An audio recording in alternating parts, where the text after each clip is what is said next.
Hi guys, so my name is Shannon, and unfortunately I'm filming this video because I did experience a miscarriage, and I'm just going to talk about some of the things that I wish I knew ahead of time, before going into the process of the process of a D&C, and just gonna throw this out there. So if you're going through the same situation, you just feel like you have a little bit of support and you're not going in quite as blind. So my baby's gestation was 8 weeks and 5 days. So unfortunately, I found out at 2 days later, when I was 9 weeks, that the baby no longer had a heartbeat, and total devastation, of course, because it was just a normal appointment. Like, I was going in just to get some medicine for being so sick with morning sickness, and I was hoping to get a letter off work just so I can relax at home. So I didn't have anyone with me. When I went for the appointment, the doctor noticed that my blood pressure was really high. So they decided to go ahead and do an ultrasound, and then they couldn't find the heartbeat. So I'm at this appointment alone. Doctor lets me know that there's no longer a heartbeat, and I pretty much just forget everything that she says. Like, she starts talking about the 3 options that I can do, but I'm like, hold on, like, I'm gonna need a second to process, you just told me my baby doesn't have a heartbeat, like, what? So long story short with that, that day was just like literally one of the worst days of my life. I remember, because I was so sick, I had such bad morning sickness, like I was throwing up so bad. I remember I called my husband on his lunch, and I was just a bawling mess.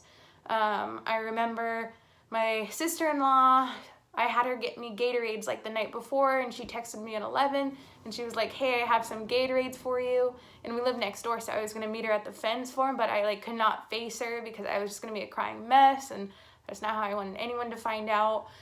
And my dad, I remember my dad called me at like 11 because he knew I was going to the doctor, and he just wanted to make sure I was okay and I got the medicine. And I could not bring myself to call my dad back till like 3 in the afternoon. I was just a crying mess. And then once my husband got home, he consoled me, and both of my parents were over there. I was just crying for hours, but I was also puking, and I just could not keep anything down.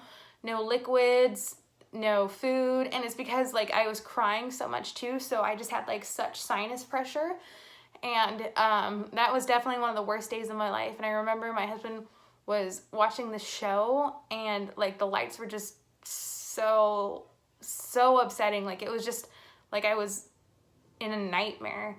And yeah, that the day of the miscarriage is one that I never want to relive. I never want to, I'm so sorry for anyone going through this situation. My prayers are with you all. This is just, unfortunately, it's 1 in 4, 1 in 3, and we just happen to be those ones. But trust me, you're not alone. I know how bad this sucks, and what I can tell you is leaning on friends and family right now is like the most important thing. My mom has been such a saving grace. Like, every day she's coming over, she's like, let me take you to lunch, let me help you around the house, because I have just been like a crying mess. I'm getting better day by day, but just now, I had my D&C already as well. I had my D&C on Monday, but so that was 2 days ago now, and my mom took me to lunch just now, and on the way back, like, Carrie Underwood, the song All American Girl came on, and I just started bawling, and my mom tried to change it, and I was like, no, leave it. But I was just like a crying mess, and it set me off. My emotions definitely come in waves because we wanted this baby so bad. And, just not being able to be as pregnant, as I thought I was going to be. I was due in February, so I was expecting to have a big bump around the holidays, and, just looking forward to becoming another week pregnant. And it sucks to no longer know that you're no longer pregnant. Trust me, the heartbreak, I understand. I definitely understand. So, anyway, so with the options, I decided there are 3 options that the doctor gave me. You could take the pill to help induce, the contractions of your uterus so you can pass it faster. And I decided not to do that. I decided not to wait for the baby to pass naturally. I opted for the D&C procedure. And ultimately, I'm very glad I did, because the procedure itself was quick and easy. The procedure itself, I mean, staying in the hospital, it's not like we had to stay overnight or anything, but, you know, just nothing happens fast at a hospital. I think for the D&C, their procedure was scheduled at 10 a.m. We had to be there at 8, and we didn't end up getting out till 2 in the afternoon. And then the D&C itself, that day was very hard. I just remember, like, you know, because being in a hospital, and luckily I'm a pretty healthy person, you know, I've never had to be in for any type of surgery, so this was a whole new experience for me. And just being in the hospital gown and having all the nurses ask you, oh, what are you in for? Not what are you in for, but why are you having a D&C? So just having to constantly say, oh, our baby didn't make it. Like, I was crying every single time. And that was hard too, because my husband wasn't with me like every step of the way, which I wish he was, because I've just been a huge crybaby like during this whole thing. So just having to say that, but all of the nurses and the doctors that I have experienced have been very, very comforting, very consoling, very compassionate, and, you know, sharing personal stories themselves. And as a patient, like, that's what you need to hear. You need that consoling. Like, in fact, I think 2 of the nurses even cried with me, which, it helped me out, you know. It was like a little bit of a bonding experience. But I remember for the D&C, I pretty much kept my cool, besides when the nurses asked me, you know, what are we doing for you, this, and that. But just having all those IVs, and then when we actually went to the OR room, I wish they would have put me out sooner, because going into the OR room, like, I lost my marbles. It was because I watched a lot of, like, Grey's Anatomy and hospital shows and stuff, and it was like a legit, like, operating room. It was huge. There were like 6 doctors in there, and I wasn't expecting that. And but just like the movies, the anesthesiologist was like, I'm gonna give you something now that's gonna relax you, honey. Take a couple of deep breaths. So did that, and next thing I remember, I was waking up in recovery, and I was like, man, those are some hell of some drugs there, because yeah, it knocked me out. But so ultimately for the D&C, I just cried during when the nurse talked about it, and then going into the OR, because that was like legit.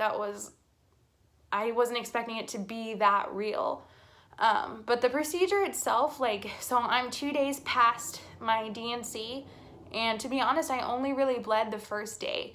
So that day of the procedure, and it's not even like heavy menstrual period blood. It's not that much blood. Like, I'm very surprised.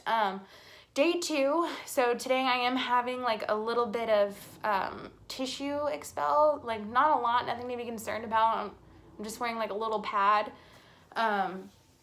But ultimately this procedure, I think it was definitely the right choice for me.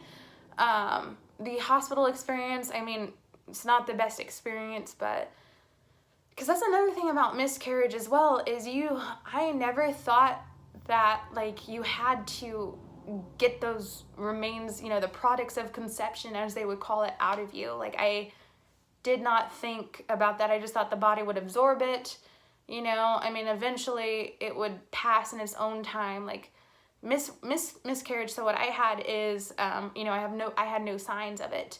But I will say that after the doctor told me that there's no longer a heartbeat, my symptoms did decrease almost right away. Like, by the next day, I wasn't throwing up as much.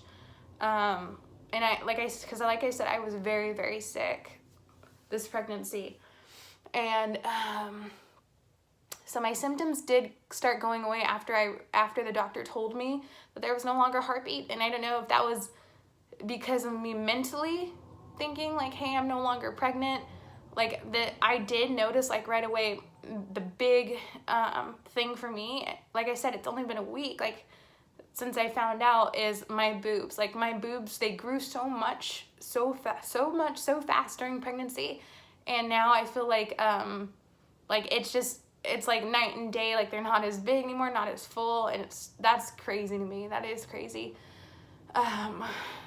And miscarriage itself, like, it's just so heartbreaking. Like I haven't gone a day yet where I haven't cried that much. And like I said, I'm so thankful for my friends and family that I've had to lean on, because this is so hard for me. Like, this is just the worst thing. Like, but I know I'm resilient. I'm gonna have a baby. I'm gonna have a baby one of these days. And I mean, now we have a baby in heaven, and that does give me comfort a little bit. Like, it makes me a little more comfortable with death, knowing that if I was to pass, if my husband was to pass, if someone close with us was to pass, is, you know, that we would be with our baby in heaven. So that makes me feel a little bit better. But yeah, I'm gonna go ahead and let's see, I don't know how to end this.